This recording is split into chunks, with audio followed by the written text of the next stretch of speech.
Amis investisseurs, bonjour. J'ai eu une question dernièrement où on me demandait qu'est-ce qu'il faut faire en cas d'impayé.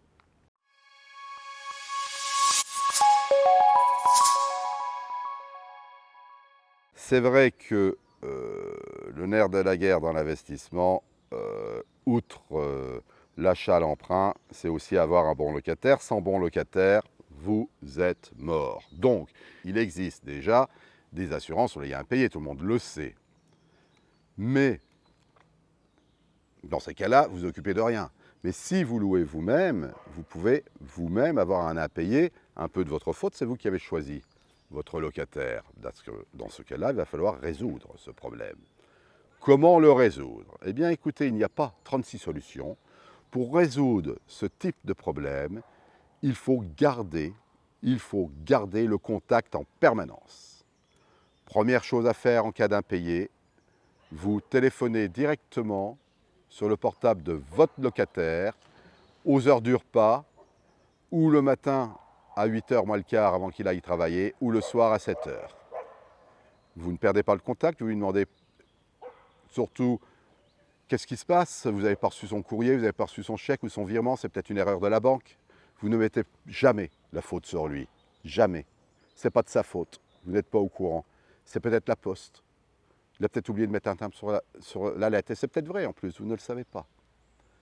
Vous allez, par ses réponses, percevoir s'il dit la vérité ou pas. Par ses silences également dans la conversation. À ce moment-là, vous saurez à qui vous avez affaire. Vous pourrez passer donc à la deuxième étape s'il ne vous a pas payé, c'est-à-dire téléphoner carrément à son boulot et demander son patron. Bonjour monsieur, je voudrais savoir si monsieur Untel il travaille chez vous parce qu'il ne m'a pas payé le loyer. Paf, direct. Vous annoncez la couleur. C'est un peu la honte pour lui quand il va le savoir, le locataire, il va peut-être faire en sorte de vous payer. Si ça ne fonctionne toujours pas, vous le rappelez et là vous allez lui dire ses droits et vous dire ben voilà, avant de faire quoi que ce soit, je pense que vous êtes quelqu'un de correct, vous avez donc des difficultés. Ce que je voudrais, c'est qu'on trouve une solution ensemble, que mieux vaut un bon arrangement donc qu'un mauvais procès. Moi, ce que je vous propose, c'est de prendre contact immédiatement avec votre garant. Je ne lui en ai pas encore parlé. Donc, c'est respectueux de votre part. Il va le comprendre, je l'espère. Et là, il va peut-être vous dire, non, non, non, non, n'en parlez pas à mon garant, je me débrouille, je vous paye tout de suite, je vais faire... Voilà. N'oubliez pas de lui dire qu'il existe le fonds de solidarité logement. Il peut aussi faire appel dans les organismes qui va l'aider. N'oubliez pas de lui demander s'il a fait sa demande d'allocation logement. N'oubliez pas de lui dire que vous n'êtes pas un banquier et qu'il peut aller emprunter de l'argent à sa banque. Hein. Vous êtes tous au courant, j'ai expliqué dans une cassette comment faire du cash flow, que vous pouvez aller à Auchan, Carrefour, etc. On peut vous payer, excusez-moi. On peut vous donner, vous prêter entre 6 000 et 21 000 euros en 48 heures. Donc le problème est entièrement réglé. Il va payer 40 euros par mois de remboursement et vous avez l'argent qui vous manquait. Expliquez-lui ceci en premier lieu. Et ensuite, si vous n'avez toujours pas de paiement, téléphonez au garant et expliquez-lui la vie. Lui, le garant, ce n'est pas la même chose. Il va falloir le mettre en face de ses responsabilités de garant. Monsieur, vous êtes porté garant pour cette personne. Il y a solidarité et indivisibilité totale entre les parties. Vous savez très bien que vous en êtes responsable. Néanmoins, j'ai déjà contacté donc mon locataire et qui est au courant que je vais vous téléphoner. Comment peut-on donc raisonnablement solder cette solution d'une manière rapide, fiable, sans souci pour vous et pour nous? Voilà, moi ce que je vous propose, c'est faire un étalement. Vous me payez déjà un mois qui me manque, puis les 2-3 derniers mois, vous me donnez 75%, et donc on rétale, quoi, vous faites votre calcul. Voilà.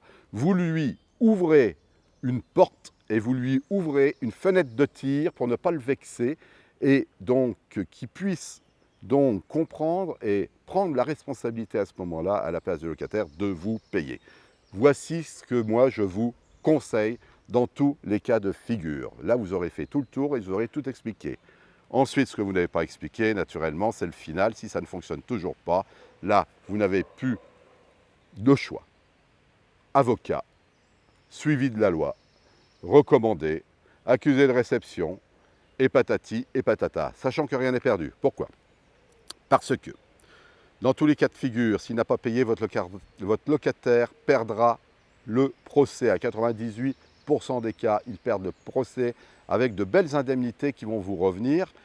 En plus, par l'article 700, plus d'autres indemnités compensatoires, plus tous les frais d'avocat qui vous seront entièrement remboursés. Ça, va falloir le dire au garant, va falloir le dire au locataire.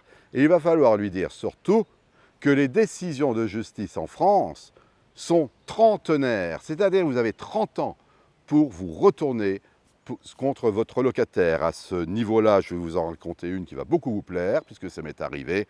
Eh bien, moi, j'ai réussi à faire saisir sur le compte en banque, le jour de Noël, un locataire qui ne m'avait pas payé, ce 10 ans plus tard. Il était loin de s'en douter, il m'avait oublié, mais moi, je n'oublie personne. J'espère que cette vidéo vous a plu, que ça vous a laissé à réfléchir à la manière donc de procéder pour avoir vos loyers impayés de la manière la plus fiable et la plus soft avant de rentrer en guerre avec votre locataire, car dès que le procès est fait, c'est fini. Là, ce sera, je vous rassure, pot de fer contre pot de terre. Je vous remercie de m'avoir écouté et je vous souhaite une bonne journée. Au revoir.